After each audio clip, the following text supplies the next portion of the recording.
going to talk more about this. I have like a talk planned, but maybe I won't even do that. Who knows? You can feel that, right? Yes. You can feel that power. And that is the power of the I am. We've been working through the three faces of God, and we've been discussing and feeling into what that is. But what we just experienced was the I am-ness activated. So, three faces of God, for those who weren't here, and I know I can always use a refresher in everything, right? Beginner's mind. So what we're talking about, when we're talking about the three faces of God, don't get hung up on faces.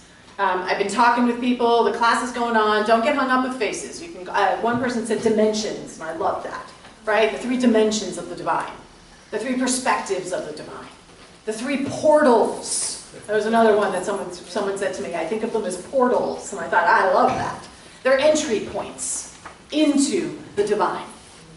Right? Oh yeah, look at that, I put that on the slide, entry points. So we've got three of those entry points. The first one that we're going to talk about today is first person. It's where it's your personal experience. It's your subjective experience. No one else in this experience right now, dangling from the top of a very tall building, is going to have exactly the same experience that you are having. Yes? Okay? Second person is the place where we connect. It's the place where we touch each other, and we talked about that last week. That's the place, it's that intimate space that we create when we're in relationship. And then we have the big it, the things that are way out there that we can look at and talk about and discuss and contemplate and have conversations around. So these three perspectives, when we look at them, we sort of get this, the I am is about realizing God. The contemplation piece is about being able to recognize the divine. And the beloved, that second person, is where do we connect with each other? Where do we show up? And what I loved about the song that Misa was singing is that we changed the lyrics, if you noticed, right? But it starts off, the way we did it, with I was here, and I touched people, and I connected with people, and I made a difference in this world, which is very second person. It's about showing up. It's about connecting with people. And then we moved it into the first person. I am here. I am, I live, I love, right now. This is what I do. And can you feel the difference in that? Both of them are amazing and powerful, but there's a difference there in how we understand the divine, how we show up as it. So we've got recognizing God, we've got relating to God, and today we're diving into realizing God. And all of it together works together. Because ultimately we're breaking things apart, but we're only breaking things apart so that we can reintegrate them in new and powerful ways. So recognizing the divine, the practice that we do for recognizing the divine is contemplation. We contemplate. We study, we think, we ruminate. The practice for prayer, the practice for the second person, right? The connection, the intimacy, is about prayer and service. How do we show up in loving service? And the way we do that is we first recognize that the other person is the divine. Can you feel that? And then when we recognize that they're the divine, then we show up and meet them in that sacred, holy, intimate space. So on Thursday, the class, we were doing the second person, and it was amazing the energy that we created in the room. Because it was this intimacy, this real deep, powerful intimacy. And then we have what we're going to talk about today. Realizing the divine as the I am. So the powerful practice that starts us off in this is meditation. Because this is about my personal, transcendent experience of God. No one else is going to have the same experience. No one else is going to transcend, and it's all going to be different because it's our own personal experience of what that is. So in the Jewish tradition, there is the Hebrew word in the Hebrew scriptures. Abraham, when he pretty early on, hears the call of the divine. He answers the call, Hineni. Everybody say that. Hineni. Hineni. And what Hineni means is, here I am. And we sing that in one of our songs, Here I Am, Lord, right? Right? So it's Hineni, here I am. And it means that I am answering the divine call. Now, in the Bible stories, now remember, we're a metaphysical teaching, so we do not take the Bible stories literally. We take them to mean the expanding expression of our soul's journey to our Christ Buddha nature. That's what all of those scriptures are about. How do we access our Christ Buddha nature? So everything in those stories is happening where? In here, in our consciousness. It's happening in our understanding. So when Abraham answers the call of the divine, where is the call of the divine arising from? Right here. So this exchange, here I am. Can you feel what that also means if you just say it right here? Here I am. Here I am. It's a really powerful, powerful phrase. And in order, it's about readiness. Can you feel that? It's about being ready. I talk a lot about willingness. We don't have to know how to do it. We just have to be willing. Willing. So, Hineni. Say that again with me. Hineni. Here I am. This is where the I am begins. We first have to say, okay. Okay. We sing, show me, right? But it's not really outside of us. So what it is that when we say, here I am, is that we're willing to step into the silence. And I loved, and the silence in unity has a capital S. So we're not just talking about being quiet. We're talking about that sacred and holy space. We're talking about what Jesus referred to as the inner chamber. We're talking about the secret place of the Most High, as Myrtle says in this quote. We are turning from the world of the outer and coming into that wonderful inner holy space. So when we're cultivating the I am, we're not placing our focus outside of ourselves. We are purposefully drawing inward into the inner chamber, the holy space that is within us. And as she says here, when we enter that, and I would say when we say yes to that, then we begin to experience truth. We begin to experience the divine. So the I am is not something we can really talk about. The I am is the beingness of the things that we talk about. Can you feel that? It's the things we talk about, and then we are being it. We are actually realizing it as ourselves. I love this quote because it made me laugh. The relentless practice of just sitting, undertaken by the small self, the foolish self, sooner or later reaches its limits in self-power. When this occurs, then the awareness of a deeper, immeasurable life, natural life, comes alive. This is the practice of meditating. In the process of meditating, what we are saying is, here I am, and I am going to allow my small understanding of myself, my little s self, that foolish self that thinks it's in control, that thinks it's running everything, that thinks it's in charge, that thinks it knows, I'm going to allow that to fall away. Because the true space of the I am is that space where you actually don't have a sense of self anymore. That transcendent experience where truly that lovable personality that you have, that you've been cultivating, that you're so attached to, right? That we get so attached to, just dissolves into the nothingness. And something else makes itself known. So we call it the I am that I am. And again, this comes from the Hebrew scriptures. what we would call it in our teaching is Christ-Buddha consciousness. It is that space, that place where we are transcending our small understanding of who we are. So, you guys remember from the Ten Commandments? Moses has this whole interchange with the burning bush. So this is where the I am that I am arises in the scriptures. And so again, we're not literal. We don't take this stuff literally. Where is it all happening? Consciousness, right? So what Moses is doing when he goes on the mountain, we're talking about a higher level of consciousness, literally rising up. So Moses is on the mountain. He is raised up in consciousness. And in that space, he sees the burning bush.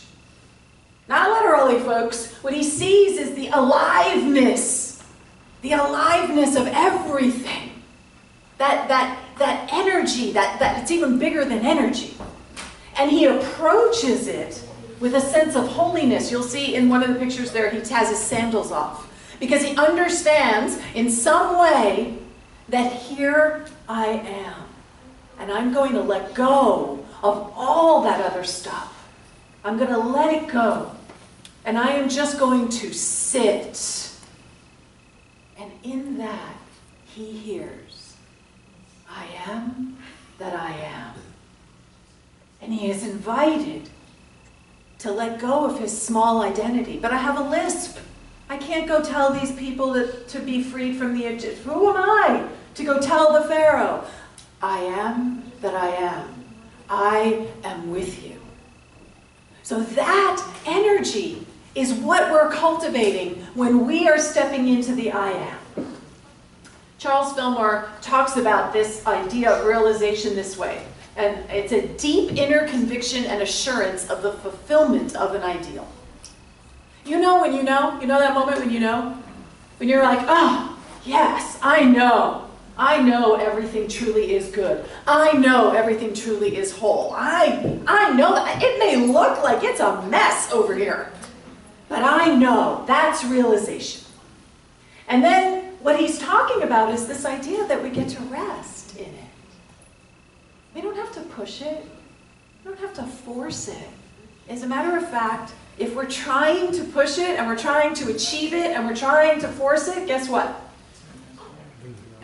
It's elusive, because that's your ego that wants that. That's your small self that wants that.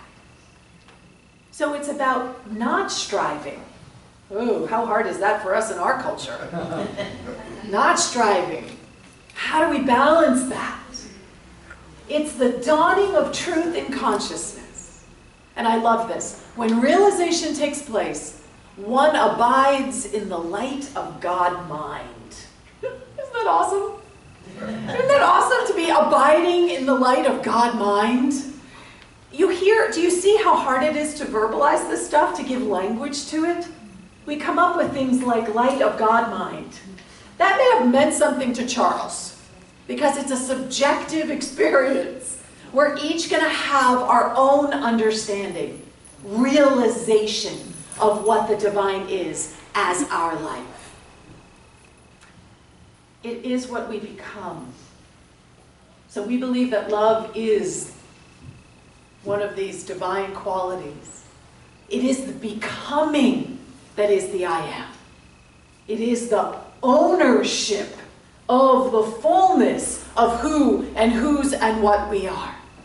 I sometimes say it's our birthright. We're actually born with it. You don't have to get it. You don't have to search for it. It's not outside of you. It is right here, nearer than your breath. So the way we access it is meditation. And then we also need to use our affirmations, right? We need to use our affirmations because when we're meditating, how many people in here have a regular meditation practice? Good. So, and if you don't, that's okay, but I really suggest just start small. Do 1 or 2 minutes a day, but do it regularly. Do it consistently.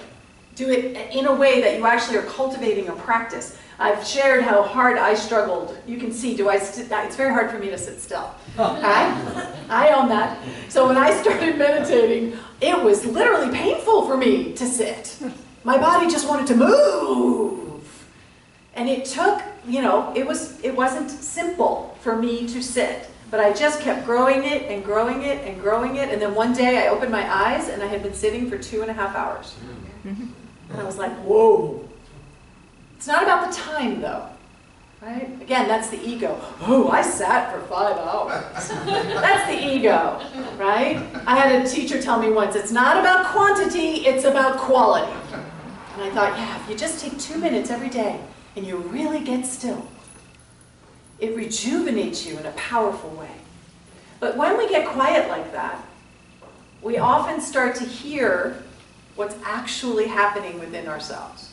So you get really quiet, and as Robert was sharing, and you're thinking, oh, I am peaceful. And you hear this little voice going, yeah, right. Not really peaceful. You're a mess, girl. You are a total mess. You may have everybody else fooled, but I know you are a mess. So you hear those kinds of things. You look at me sharing so vulnerably. You hear those kinds of things going on. And what we have through the I Am are practices to help us meet those doubts and fears and, tapes, the old tapes that are running in our consciousness. And we meet them with the I Am. We meet them with affirmations. I am joy. I am peace. Even if it's not consistent in how it shows up in my world, the very truth of who I am is peace.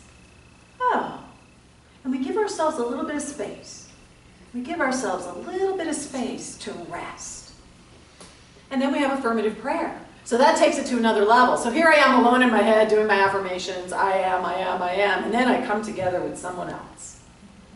We come together with someone else. And in that coming together, where two or more are gathered, a way is made out of seeming no way. So it's Charles Fillmore called it affirmative prayer, the most highly accelerated mind action known. It's like pouring a jet, when you have a charcoal grill and you like squeeze more of that stuff on it, whatever that is, the gas on it, and the whole thing kind of goes whoosh. That's what you're doing when you engage in affirmative prayer. You are like because it's exponential. It's not just one. It's this exponential growth that's happening, but it's all anchored in the I Am. So Jesus is a huge role model in our teaching. Jesus is someone who modeled what it is. I mean, we call it, a lot of unities just call it Christ consciousness. We call it Christ Buddha consciousness, Christ Buddha Atman consciousness, right? What we're talking about are master teachers who have achieved something in time and in space that is something for us to aspire towards, because they are saying, oh, it's possible. It's possible to live into that so fully. But the way we're living into it is that our small self, Jesus was a guy, he meditated, he was a teacher, he was a rebel, he loved to tell stories, right? Loved to share stories. He was Jewish, he walked everywhere, right? Loved to walk everywhere. Now any of those things could be the things, those all define his personality. Can you feel that? Sort of who he was. And they're all valuable. It's not like they're not valuable. But what he was able to understand is that that was who he really was. The personality doesn't disappear because folks were here in time and space. But it fades into the background. It fades before the absolute I Am. So if we look at the Buddha, and it's interesting because they have a lot of commonalities. The Buddha loved to tell stories. Right? The Buddha was a teacher. The Buddha was a meditator. The Buddha was a traveler. He was Hindu, he was a male, all these men. He was a prince, right? And yet, that's not the truth of who he is. The truth of who he is was the Buddha nature that was revealed. And he sat under that tree until realization happened. And in that moment, he understood who he was. He understood the I Am. So there's me. Minister, lesbian. I'm an aunt. I'm a meditator. I'm a teacher and an artist. I own cats. I'm married. All of those things are incredibly important to who I am. But if I get too attached to who and how I define myself with them, if all I'm looking at are the external indicators that my life is good because of those pieces of who I am, I'm missing out on this truth of who I am.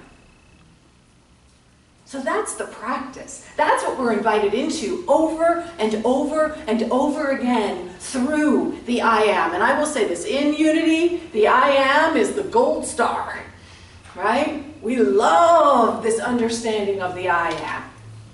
It's powerful. You felt the power when Misa claimed it right there on this stage. It's an empowering place to be. So it can also be a little intimidating because, you look at Jesus and you look at Siddhartha and you think, wow, they did it, and then there's the rest of us. Right? The rest of us struggling and trying and doing what we can do, and what we're hoping for, what we're aspiring for is that. And yet, what did I say earlier? If you actually try to set a goal to achieve it, you're actually going to not be able to discover it. So here we are. So what do? We practice. We just practice. Because you know what? The only part of us that's actually worried about this is your little self.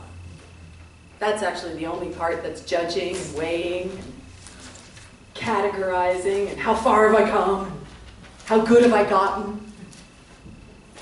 It's not actually the truth of who you are. The truth of who you are is right there.